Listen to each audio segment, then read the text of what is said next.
Agora vamos falar de economia, porque as contas públicas no país voltaram a fechar no azul, após 8 anos seguidos de déficit. Então vamos chamar a Camila Abdelmalak, que vai trazer um raio-x dessa notícia para a gente. Camila, é um dado a se comemorar justamente quando falamos de gestão pública, não é mesmo? Bem-vinda.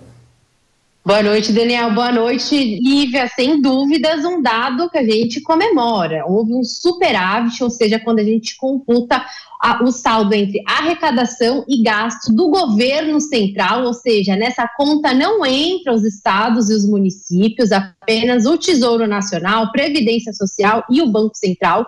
Em 2022, o resultado foi positivo em 54 bilhões de reais. Algo que não era visto desde 2013, um resultado no positivo, e a gente contextualiza aqui até a preocupação em relação às contas públicas no Brasil.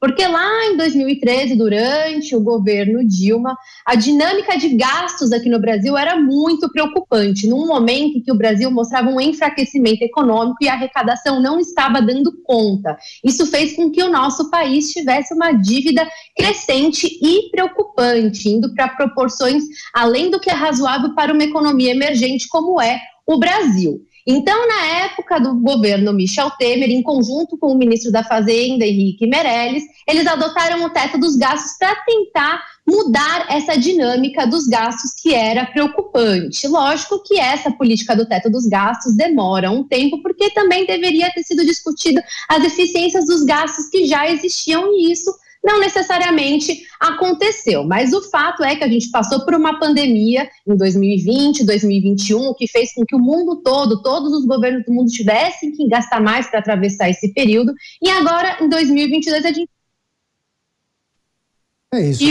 finalmente. Então, a gente fica, lógico, atento, não com esse resultado que aconteceu em 2022, porque isso é uma leitura de retrovisor, Daniel. A gente fica preocupado com 2023, porque a gente sabe que as projeções, elas são de um saldo negativo, ou seja, de um déficit ao redor de 230 bilhões de reais. Então, a preocupação agora é com 2023 e não com o que se passou em 2022. Pois é, em meio a essa notícia de resultado positivo em 2022, como ficou o fechamento do mercado financeiro no dia de hoje?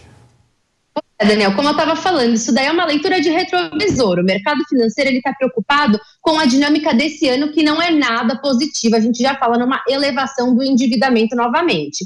Hoje o Ibovespa fechou com uma queda de 1,63%, no patamar de 112 mil pontos. A gente também viu uma desvalorização do real, o dólar ontem que fechou em R$ 5,07, hoje fechou em R$ 5,11, justamente pela preocupação com a condução. Hoje, as discussões em relação ao ICMS, a recomposição do ICMS para os governadores, voltou a trazer essa preocupação do risco fiscal para esse ano de 2023, e isso fez com que a Bolsa caísse e acabou repercutindo em todos os setores do mercado acionário. Tá certo, as principais notícias da nossa economia com as análises de Camila Abdelmalak, todos os dias aqui no Jornal Jovem Pan. Obrigado, Camila, bom fim de semana.